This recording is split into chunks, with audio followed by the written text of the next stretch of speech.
to ask a question. When you see these two contradictions, two and poles, the right hand, the strong hand, which is the discourse that has been into our society, where the child, the male child, has gone to know that I'm the strongest. That is why he has the guts to go and rape, to violate, because this child has grown up knowing that I'm the strongest. I have been socialized to be the strongest. And it comes also from religious. So I am just asking a simple question, whether time has not come for us, more especially the men of God who are here, to tell us if time has not come for us to challenge the scripture. Sure. Thank you. Thank you very much. Very interesting. The gentleman there at the back with the white shirt. Yeah, let's keep it very brief, to the point, if we can, please. The gentleman in the white shirt there at the back. If you can just rise, my brother, so that they can see you. Thank you very much. Thank you, Honorable Chair. Thank you. My name is Nevan. My name is Maraba. I'm representing Masipona Men's Organization. However, I would like first to ask this question. Are we sure that we are attracting the relevant people to these programs? Because of some of them, yes, they might be hiding behind the clothes. We go to a church to get abused. And we are silent about it because we are only looking at the perpetrator that is unemployed and that looks dirty. But some of us who are in the government institutions, we don't talk about these things. We are an organization that we have established in each and every government department in the men's sector. But we don't hear anything, we don't see anything happening. Secondly, Chair, I'll direct this maybe to the Honorable Premier and Honorable Marubi, Comrade Marubi, regarding the issue of mental health. We are having a very big institution in this province that is becoming a wider effect, whereby you look at the stats that men are suffering more depression, men are more committing suicide, yet we have an institution there. Even these perpetrators that are causing this, do we ever question their mental status? Do we care about the men? So I think the relevant thing that we need to start talking about is to say, before we get this angry, do we really take time to sit down and look at the men and the struggle that the men goes through in order for them to get to that stage or level? Yes, we know that there are those who are perpetrators by choice, and then we are having those, but do we ever take time to look into the difference of these two? Thank you, Honorable Chair. Sure. Thank you very much. Let's come to,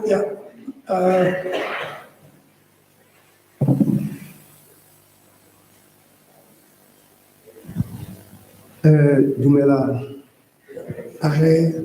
Lina la ka ke Ras Beta Maskam Kane. I am Bashwa Bilegale. I'm the provincial chairperson of Men for Change in the South African Police. Premier, I have to direct what I'm saying to you and General Cares. In 2014, there was a string of gangs in Khalishiwe. People were killed in the streets, were successfully incarcerated. Very soon, between now and January next year, they'll be returning. Because South Africa, you can kill a person, you get given 15 years, 15 years becomes 3 to 4 years, and you go back to the same society that you were terrorizing without being changed. Correctional services, Trongo has become a hotel. We have seen repetitive offenders coming in and out of prison as if it is home. Because in correctional service, some of them do not change. Now, my problem is, what is it that we as society is doing? Premier, I'm a product of a skills development in the 1989, where the Office of Arts and Culture is situated. We were either bricklayers, bookkeeping. Can we reintroduce such things? Because it seems that Moremo Hall is not speaking to the problems of the province. Premier, as we speak, municipalities, departments are having cars that are breaking up and down, and we're paying huge money to repair these cars. We can use the very same program as the province of the first to start a project in the Northern Cape, where we train young people to be motor mechanics and do these small jobs for municipalities at a lower fee than being taken to Isuzu for service. They can assist us with that services. As the comrade from the National Youth Strategy has spoken, our province is a province that started this national strategy on the youth. I myself participated in that process since 2006 with the leadership of General Sitonga. We are still crafting that document, and it still needs to see the sun. Now, my problem is general cares.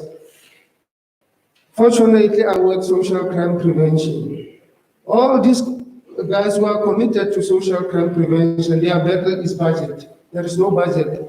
We cannot take young unemployed youth, speak issues of domestic violence, youth frustrations, and not give them anything after committing them for 2 to 3 hours. Most of them are unemployed. If we take them to Haleshewe, to our centers, what do we give them in return? So that is why as the police to come and speak to them. That is why you've seen these gangs that are mushrooming, but at least for now, we can tell them through the assistance of Panzi. Thank you. Thank you very much, Dr.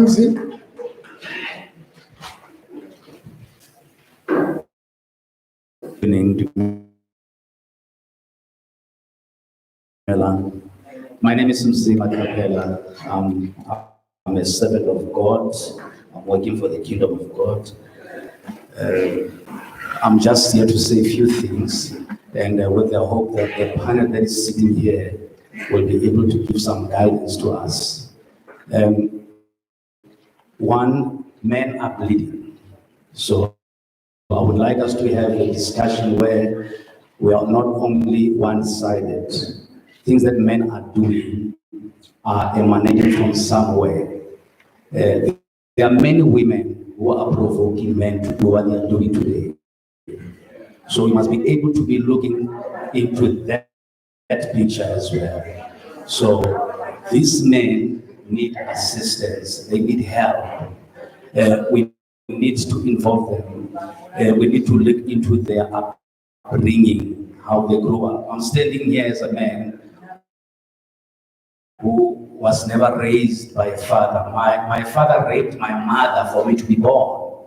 I'm a family man with 4 kids, 24 years in a marriage. So we need to be looking into that. Why are men doing these things? Men are bleeding. We need solutions. Matthew chapter 6, verse 33. We must first seek the kingdom of God, and all these things shall be added to us. Thank you very much. Thank you very much. Okay. I'm going to squeeze in, I have to squeeze in the last end right there in the corner. And then after that input, we're going to come back to the panel, and then we'll take it in that order. Thank you very much, my chief. Thanks, Program Director. I'm Major General Ron Dean, representing here from SAPS. I make a summary of all the speakers, and I listened very carefully to all of them. And if all of us can just take one of these issues, one topic, and put that in practice, definitely we can change the society. We can change Kimberley. We can change the nation. Definitely, what I heard is action, movement. If we listen to the stats that was given tonight, the stats tell us a negative story. That is things from the past. And we must, and I agree fully with one of the speakers, that we must change the attitude. If we get the truth and focus, turn away from the negative stuff and focus on the positive things, we can change. Also, definitely,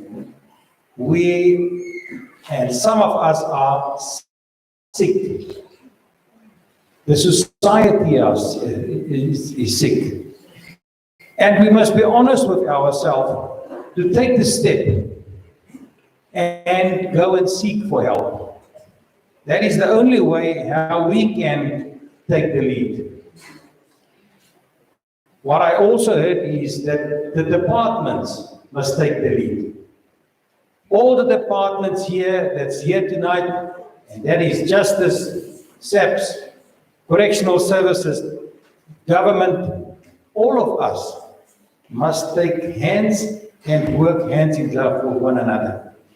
But definitely, SAPS must take the lead. And I speak on behalf of SAPS and my colleagues here. We must take the lead and we must set the example. Because it's not nice to hear the negative stuff that's coming towards SAPS.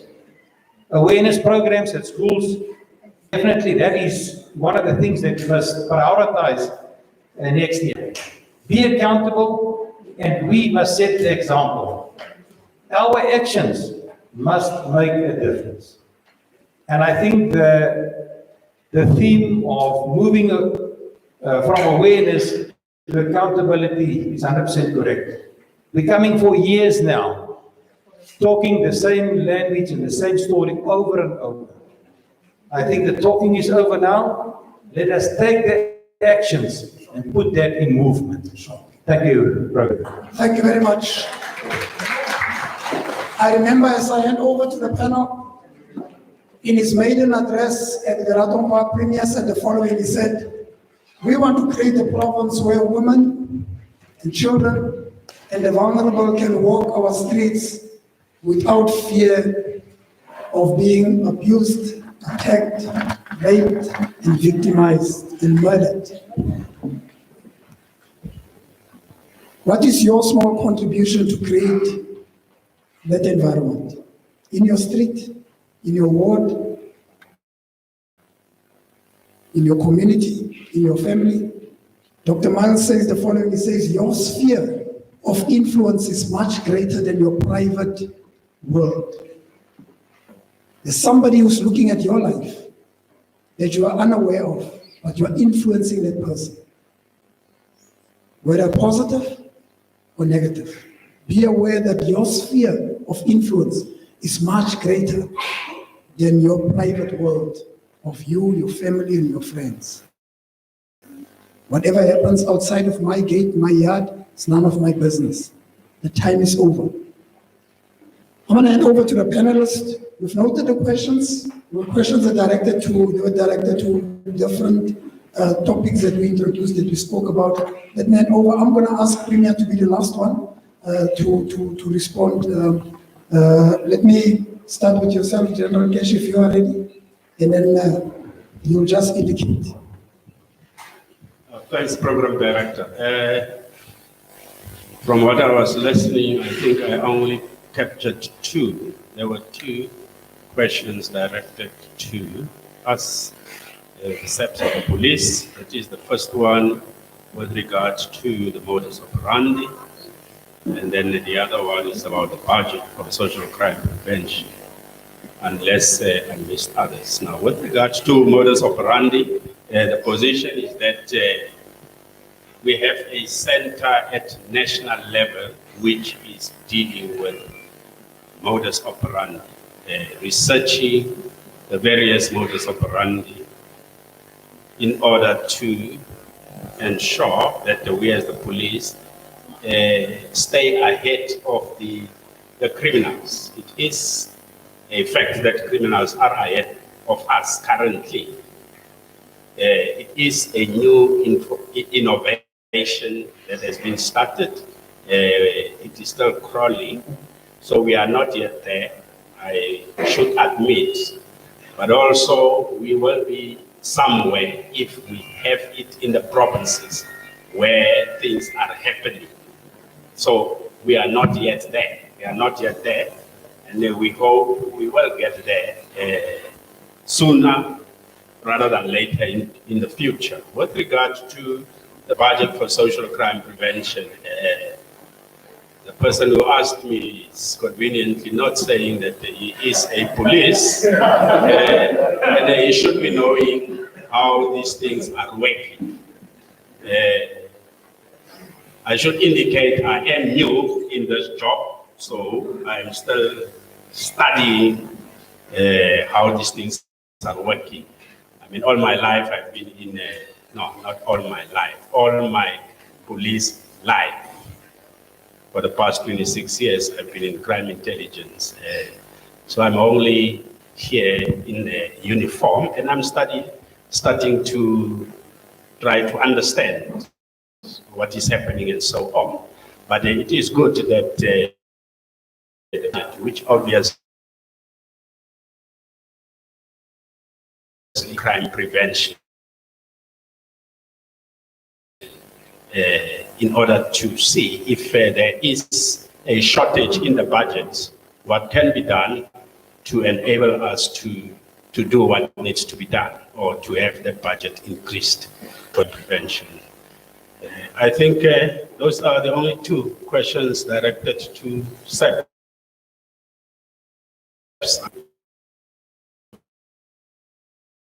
Very much. Thank you very much, General. There were other comments that were made, but they've noted the comments in the proposals. The issue of offenders, that will be released very soon. Well, what happens is that the correctional services will indicate to the nearest station, which is next to the correctional services, in terms of who are the people who will be going out on parole and so on. There is a list on a monthly basis that is given to that particular station, so that they are aware and they are able to look at those people, monitor them, so that we do not have, or we are not surprised that the crime suddenly increases and we don't know what are the reasons, because the reasons could be that because there are people who have been released, that they are adding to these particular issues. I think that's as far as I can go on that one. I might not get a chance, but from what one of the panelists said, Pansy, I distinctly understood that the criminals should feel, or this man should feel, that it was suggesting vigilantism. It was suggesting vigilantism. Osmutirti means now, our laws are very clear. We must work within the laws. We cannot encourage vigilantism. That must be left to, or the work of the police must be left to the police. If people do a civilian arrest or whatever, they must do it properly, because we all have rights, and a person is innocent until proven guilty. So I just want to correct that particular impression. We can make them feel pain the legal way. That is what I can say. Thank you very much. All right. Well, thank you very much, General. Any other respondent, Maruti? Thank you. Thank you. Okay. There were a couple of comments and questions that lingered on religion per se, and I'll start off with my brother from said Ghana, right? DRC. I'm sorry for that. Yeah, I'll start with that because I think it's going to help us to recraft society and the way and the manner in which we think. This is one reality that we may not be aware of, but it's fact. When you look at society, religion is a high influencer of how society be. And it doesn't matter, even you go as far as leadership, where leadership is concerned. You know, there are elements that are dictated by religion, and we are unaware of such. We are unaware that religion has played a role in how we think, in how we do things, in how we behave, and we kind of find ourselves behaving in a particular way and in a particular manner, but not really taking note that this was instilled in me as a young boy, as a young girl, as you know. So we need to start off with the understanding of human beings. Now, for a long time, it has been interpreted that religion has a particular order. Men first, then women, blah, blah, blah, blah, blah. You take the Adam story, because I would assume that most are lingering towards Christianity here, or any other creation story for that matter. The assumption is always that God created men and then women. But that is not true. That is not true. Because when you understand creation, you need to understand creation anthropologically. And that says that God created men. And by men, it doesn't mean a male, but it means human beings. And the not meaning that called simply saying make man as in a human being. Now, when we firstly understand that and we correct that in our teachings and in our pews and in our homes, we will then understand that there is no such a thing as a strong hand and a weak hand. Because where do we get the notion of a strong hand and a weak hand when God created men and women equally? So that's the first of what the interpretation of religion did. It gave men the impression that we are kind of the power and the other is the help. And because of that, for a long time, the systems of the world therefore dictated that the one who has the power must go and work and sustain and do everything, and then the one who helps must kind of really help. So you service this guy, you cook for him, you do this, you do that. Now, the change in dynamics in our current society, where now the one who's expected to be the help is no longer the help, but actually part of the provision now, part of the one who brings more money, who holds a status in society, and all those things. Therefore, the one who has always had the impression that I am the power here, who's now kind of disadvantaged, then goes into where the engine just stops working, and they want to find power in a different form, and that then gives birth to men inflicting violence upon women, because now we are in a power struggle, and therefore we want to assume power physically.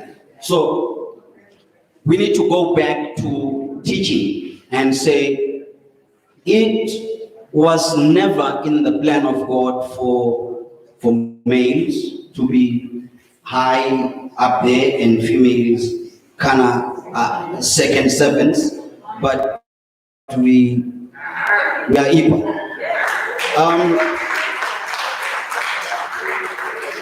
Then there was and I'll leave the rest for Apostle Mukwena. There was a concern of, do we prepare society to receive back ex-offenders? The honest truth of the matter is we don't. That's the honest truth of the matter. We do prepare ex-offenders to go back into society, but we don't prepare the actual society to then receive them. For those who are in ministry, specifically in the chaplain service, when you deal with offenders who are currently serving their sentence and you are preparing them for parole, there is much that is done in that element, but we don't have much that is being done in terms of now the actual society to say, by the way, this guy is still a human being. Yes, he murdered someone 20 years back. Yes, he raped someone 15 years back. However, he still has a role to play in society. Now, and that lies solely with the religious leaders, community leaders, and let me just say tribal and cultural leaders, because we are the people who spend more time with society than anyone else. So, as a minister, I practically spend at least in a week, at least I've got the attention of 200 people, at least in a week, 200 people. Now, in that space of the week that I've got access to 200 people, what am I saying? Do we even talk about these things? Do we even name these things? In actual fact, let me close with this. I don't even think the term gender-based violence is a fitting term. And I'll tell you why. I don't think it's a fitting term because it's a blanket term. When you say gender-based violence, what do you mean? What do you mean? Call it what it is. If it is men killing women, call it that. If it is men raping young kids, call it that. At least there's now a serious step when it comes to men killing women, when we call it femicide. So gender-based violence is kind of a blanket approach, and it kind of makes you and me to feel like, this is not my concern, because we don't call it what it is. So rape is rape, murder is murder, and let's just call it what it is, because when you say gender-based violence, we then arise debates of saying, no, but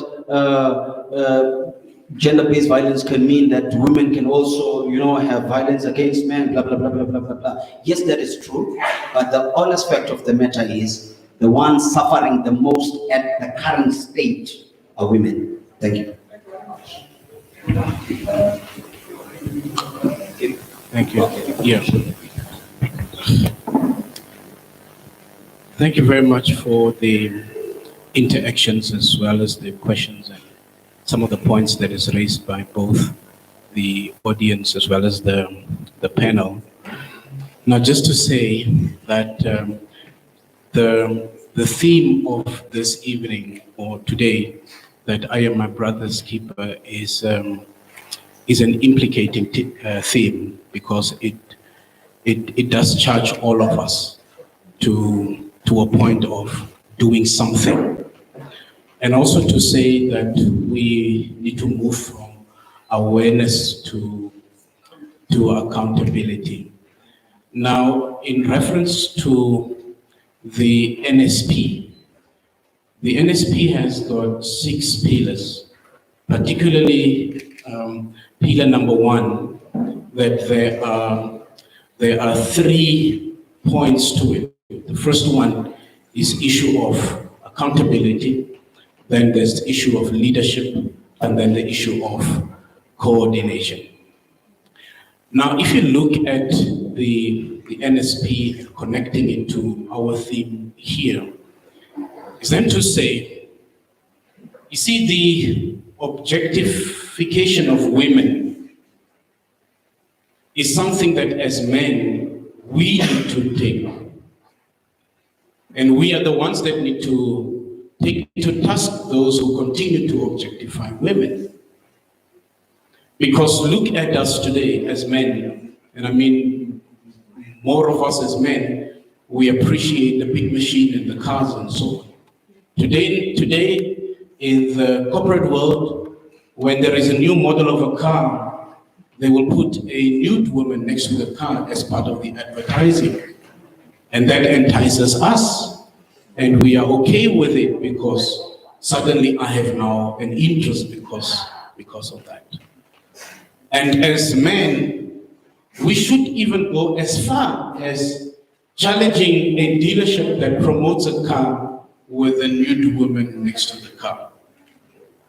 We also should go as far as challenging the major corporates that is also objectifying women in many, many things. I mean, more men, we have a great inclination to music. Have you seen the type of music videos today? And those things are on our phones. Many of us that are sitting here, we have lots of those videos perhaps on your phone, downloaded where there's music videos of women are naked in it and you enjoy watching those. So even as men, we really need to start with self.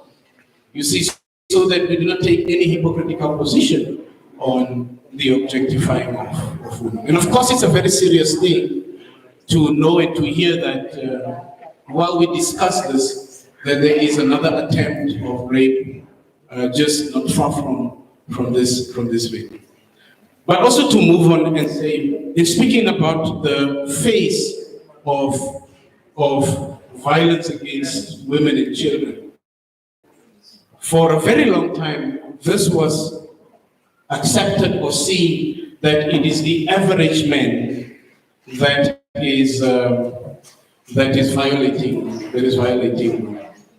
But we also now need to speak about what about those powerful men in powerful positions that is also perpetuating this. And many of us know about it, but we are too timid to speak to them because of their positions of power. So it is also a responsibility and a charge to us to say this issue. We can even take it further to say it's not just gender-based violence, it's a violence issue. That if it's perpetuated by anyone in society, we need to, as men, take responsibility and let those account. Now let's go to the issue of the religious leaders or religion as it is. Now allow me to just say, and I'm not necessarily wanting to be technical as we have the conversation, but indulge me just a little bit. So when we speak about religion, there mustn't be an unarticulated assumption that we're speaking about the Christians or the preachers. Because religion is not Christians and the preachers. Religion is much more broader and much more inclusive. So as we speak then about religion, it's also important that we must clear in our understanding that this is not pointed at the preachers or Christians. There's also religion in other facets. And what is true in your view about religion has to transcend the specific religion and apply to all religions.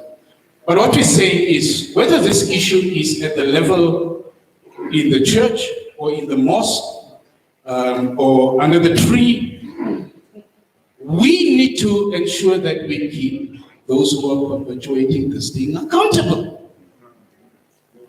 But also the businessmen. You know those business people? Because there is an underlying issue that we also need to be mindful of, and because you know when you're in a church, you're exposed to a lot of the things in the society.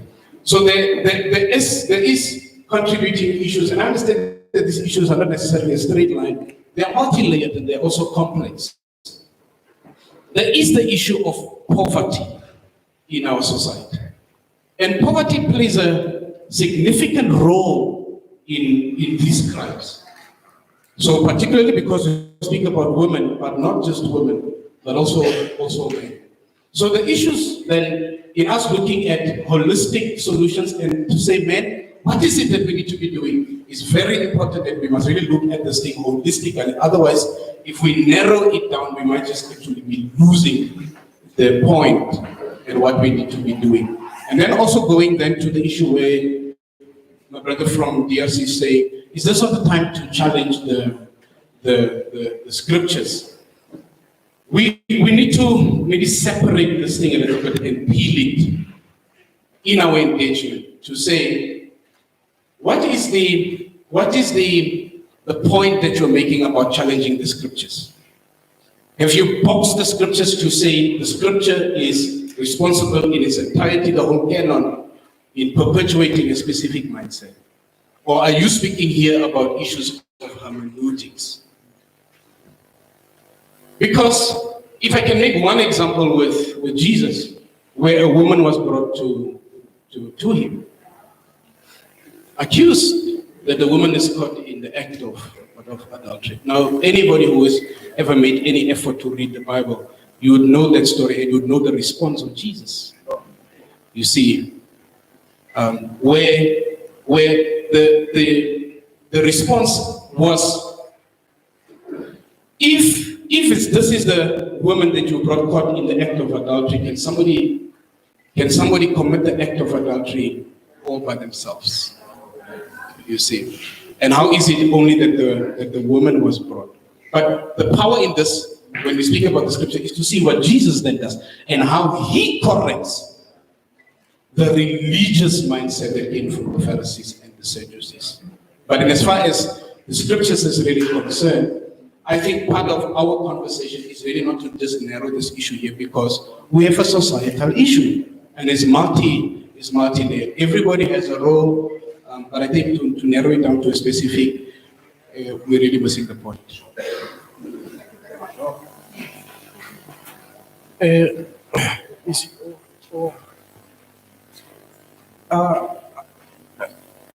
As an ex-offender, speaking out of experience,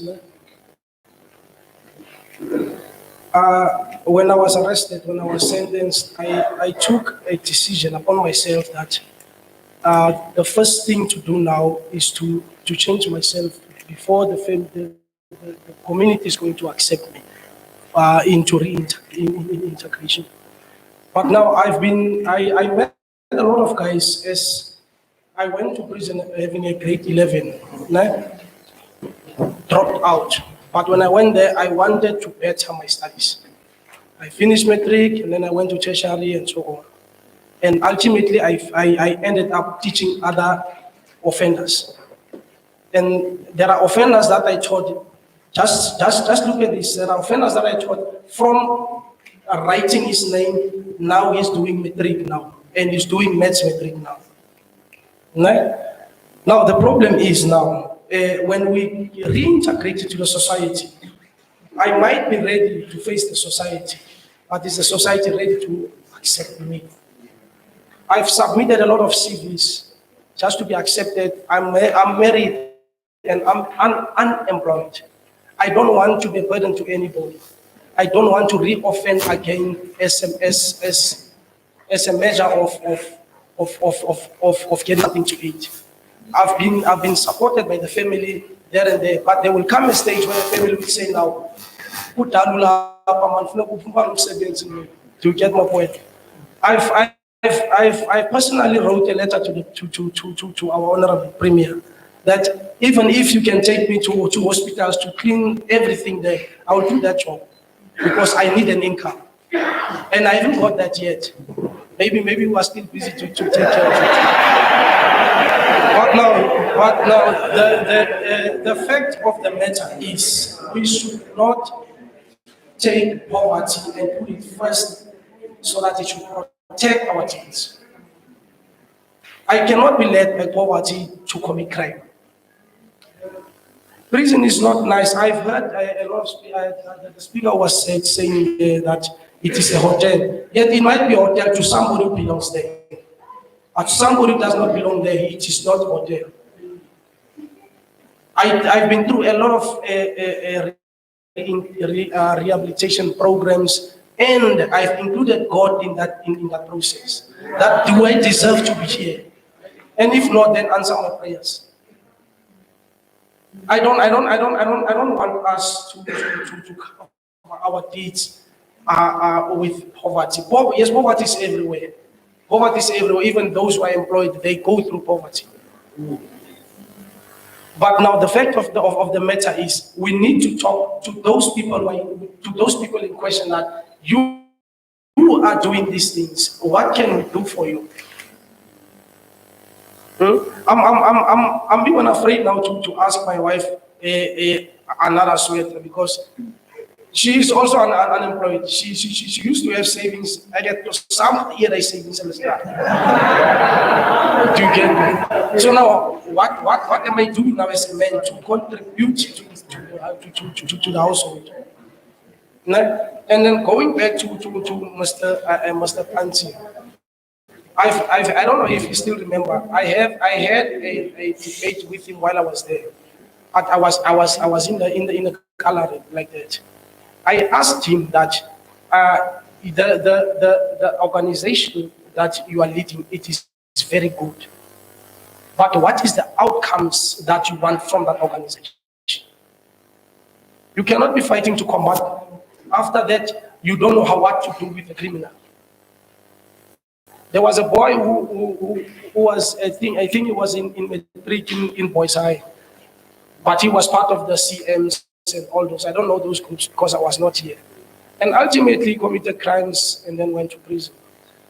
And then it was the time when I asked Mr. Pants that was there no alternative to deter this guy from not for finishing his studies and then start another life, because his life is now is the end of his life. Then he said to me, no, we beat them up, but does that help up until now? I also beat them up now in Boba. I beat them up now. But I'm trying to find a strategy how not to beat them, to be better people in the society. I talk to them and say, what is your problem?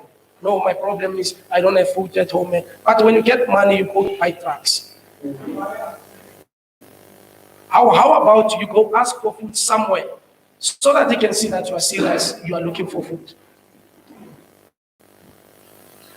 Now, when I cover this up, I said to them, I left a message to them. I said, go to school in prison, not because you will expect employment outside, simply because you will only better your level of reasoning when you get released. It will help you not to reoffend again. If you know what the person needs is, you will doubt to commit crime towards the person. I also challenged the management inside and said, the school is effective and so on, but do we compensate these people? Like do we do something, or do we encourage them to come to school again? Because I'm sure that a grade 5 does not reason like a grade 12. We have honors graduates inside. There was a guy, I don't know, maybe one of you can know that. There was a guy, who was arrested for raping and murdering his girlfriend. He went to prison with a mere matric. Now he's a master's graduate. But for me, it doesn't matter that master's, because he should be graduating in his change. graduating yourself that I'm graduating to a master's degree of reintegration or rehabilitation. Then you can tell me something of that nature.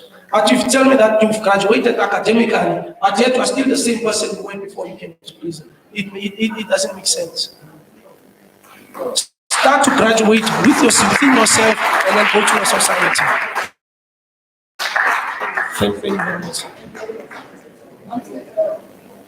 The last one. No, the premier is going to be the last one. No, I mean before. Okay. One, we've got a galaxy of and forums that are fighting the same thing. Whether in government, whether in civil society, all of us are opening up and launching forums and launching all these things. And all of us wants to see the same results. Now, the question that comes to mind again is that, why do we keep on launching and establishing other organizations when these ones are suffering? Because I think in society, we've got an organization like Operation Wanyatsotsi, for example.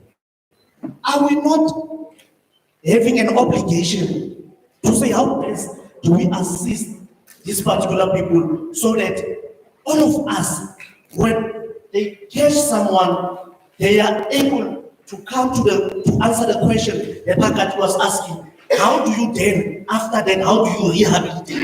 You take him from Wanyatsotsi, from apprehending this particular suspect, confiscating this particular dangerous weapon that he intended to use for an illegal an illegal event or any other thing, to say how best do we say after that we take this particular person to Lebang. Lebang tries with rehabilitation and we take him somewhere else. But because we are not coordinated as society, we do things haphazardly. And I agree, I did go to prison, and I remember I addressed Mr. Pakat. Secondly, because of the challenges of society, do you first have to go to prison to finish your matric and get a qualification? Because we envy what you say, because I am living in poverty and you went to prison, you were able to finish your studies and get a qualification. So, in any human being's life, the first thing, because of you can't afford, the first thing you think is that maybe and only maybe if I go to prison, I will be able to get my qualification. Because the reality on the ground is that we are struggling as a society. Thirdly, I would like to applaud the Rastafarian community. You know, it's very rare we find these people in the street causing havoc. And we must acknowledge them because they've got their own way of doing things. And that particular way is progressive. To be honest with them, they've done very well. So I must acknowledge them on this particular platform. Going forward, there is a very, very thin line between what Major General Jens was saying and what we are doing. A very thin line. I can tell you now, if my grandmother was in that particular video clip and she was raped, and I get into the house and Major General tells me that the law says that I must apprehend that person and take him to the police station. Anger does not have logic. And that's the reality. Anger does not have logic. You see, once we become honest to each other, as a police officer, once you come into your house and someone is raping your daughter or your child, that very same law that you say or you're advocating for, I can tell you now, 99% that law will be thrown outside of the window. Amen. Now, ask yourself, why is it that every thug within our society, even those who come from jail. When you tell them that I'm going to call Operation Wanyatsotsi, the reaction becomes totally different compared to tell them that you are going to call the police. Yes. And that is where the line is drawn, because as Americans and Africans, as Americans can just stand, and then they become proud, and then they surveil and then the fluky police in front of everyone.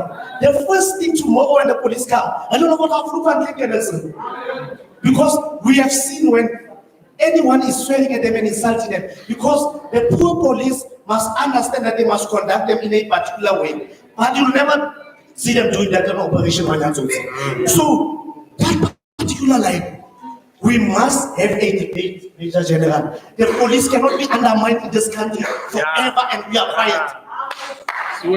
That's why people can go to. That's why people can go to Limpopo and open police station. That is undermining the very same law. How do you have the guts to wake up as a thug and in this particular country of ours and go to our police station and rob men and women who are supposed to protect us, driven by bravers? So I'm breaking conversations within society to say we have accepted things that are wrong, because what we do, the first thing we do is that the law says that you must treat them with velvet gloves.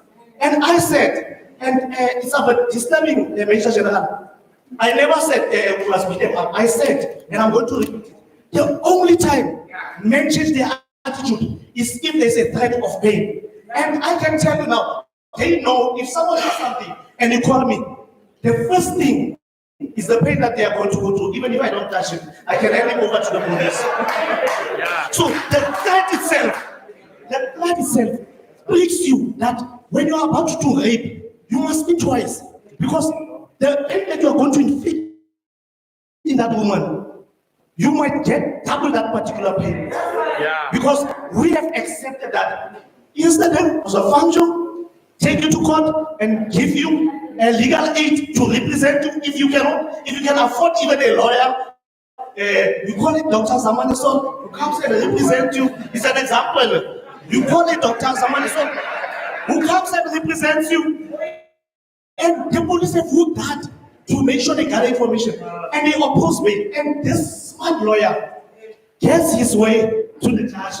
And the judge does not, and the judge cuts you pay. Do you know what it does when Tatem Zima Kapela says the men are bleeding? It kills this particular police officer because he went out of his way to do his best. So let us just try to make sure when we speak, we must be very careful, because the thin line, that's why today there are no gangsters. I can't just say I can bed, I can go home and sleep. Anyone who attempts to form a gang, tomorrow when we wake up, I can tell you now, you will leave Kimberley. That's what I can guarantee you. Because they know there is a threat of pain. In conclusion, when we ask as to maybe it is time that we must change as a country. You know, a typical example, and community has shown us, communities have been voting for us, all of us political parties, and they stayed home because we keep on telling them the same things. So they decided to stay home. I'm saying all of us must stop talking and make sure that we put on our boots. There's a nice picture of Comrade Samani in water, in his nice pants. That is what we want. We want to see the boots on the ground with the police and society in general. Thank you. All right. Let me hand over straight to Premier. If you would make a few reflections, and immediately after Premier has made reflections, within I'm going to conclude the session. I want to assure you there are people that are scribing, that are taking notes, so all of the things that are said here are not lost. Over to you, Premier. No, thank you very much, Program Director. we can have this discussion up until midnight, because with a very serious matter, which is gender-based violence, that is basically afflicting our societies. I'm certain most of us who are seated here, you know of somebody who's a victim of gender-based violence. All of us who are seated inside here. Therefore, one would understand the kind of emotions which are defining the texture of this discussion, which is very much important. I just want to bring something into context to actually show with all the difficulties which are there is tangible progress that is taking place. Because the issue of gender-based violence, it's not about a woman.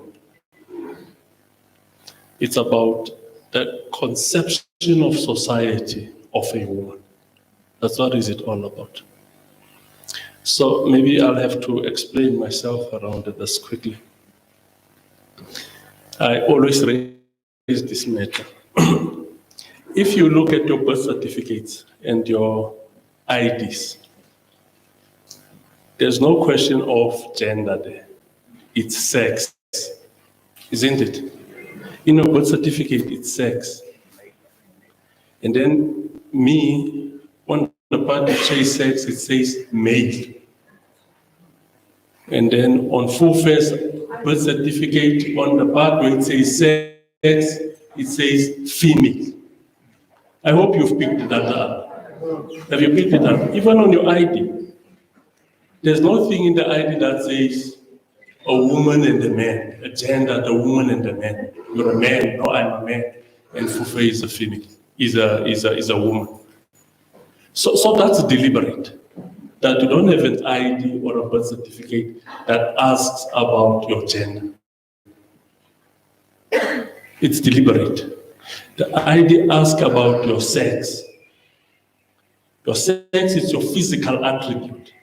When I was born as a baby, they looked at me and then they said, but this person has got the third leg, and then they say he's a male. Yes. Got the third leg, it's a male. Yes. So they looked at the full face, hey, there's no third leg here, it's a female. Yes, that's how it is. Because that is sex. That is a biological attribute. It says it's a biological attribute. So, gender, it's a social construct. Society creates gender. I hope you understand the difference. Nature creates a male and a female, sex, which are biological attributes. Society then creates gender, a male and a female. That's what society does. No, a man and a woman. That's what society does. What we refer to inside here as a man, it's a social construct. And what we refer to here as a woman, it's a social construct. And look what society then does. It takes the female childbearing responsibility and womanize the female and domesticate the female. I don't know whether I make sense. Because of a biological attribute, women has got, female have got a womb, they incubate and they give birth. And what society then does, it domesticates females because of that and womanize them. So your responsibility is to look after the child, clean the house, isn't it? Look after the man, because the man in the hunter-gatherer society, ancient society, the men would go out and hunt. So the woman must be left at home to do what? To clean, look after the baby, cook, and all of that. And the man is out there to go and hunt in order to come with the food at home. So then, with the evolution of society, then the role of women or of female was to gather. That is the gathering role. And the role of the man, because he does not have childbearing responsibilities, was to get into the field for the whole day with other men to go and hunt and come back with provision, food provision for the family. So that paradigm, which started during your hunter-gatherer society, finds expression in our today's society, our contemporary society, where even women in their professional lives, they get subjected to responsibilities which are directly related to their ancient role of being gatherers. And you must understand, during the hunter-gatherer society, this relationship was not oppressive. There was no oppression involved. It was just based on practicality. It was pragmatic. Hey, ufumene umntana, uzawuhlala apha endlini ujonge umntana umncancise wenze yonke loo nto. Mna, I'll get into the field to go and look for food. It was not oppressive. There was no hierarchy involved.